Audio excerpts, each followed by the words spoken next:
अस्सलामुअलैकुम नाज़रीन, आप देख रहे हैं पीके न्यूज़ HD। आइए डालते हैं आज की खबरों पर नजर। Secretary primary and secondary south Punjab Tanveer Iqbal Tabassum की हिदायत पर डिप्टी ड्रग कंट्रोलर तहसील अहमदपुर शहर क्या इमरान जावेद पताविका मेडिकल स्टोर्स और फार्मेसीज पर एक हफ्ते से क्रैकडाउन जारी।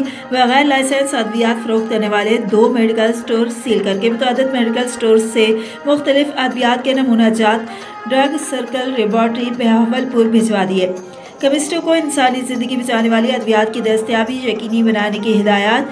तहसील भर में तमाम मेडिकल स्टोर्स फार्म को चेक किया है। इसी दौरान 2 मेडिकल स्टोर भी सील कर दिए हैं और मुतादिद मेडिकल स्टोर से मुख्तलिफ अद्वियात के नमूना जात वसूल करके ड्रग टेस्टिंग लेबॉर्ट्री भिजवा दिए गए हैं और मेडिकल स्टोर मालकान को सख्ती से हिदायत जारी की हैं कि इंसानी ज़िंदगी बचाने वाली अद्वियात की दस्तयाबी को यकीनी बनाए। मसनूई किल्लत और नाजायज़ मुनाफाखोरी करने वाले केमिस्टों के खिलाफ सख्त कार्रवाई की जाएगी। अपने स्टोर्स और फार्मेसीज में मयारी अद्वियात की फरोख्त यकीनी बनाएं और SOPs पर मुकम्मल अमल दरामद करें। खिलाफ वर्जी करने वालों से आईनी हाथों से निपटा जाएगा।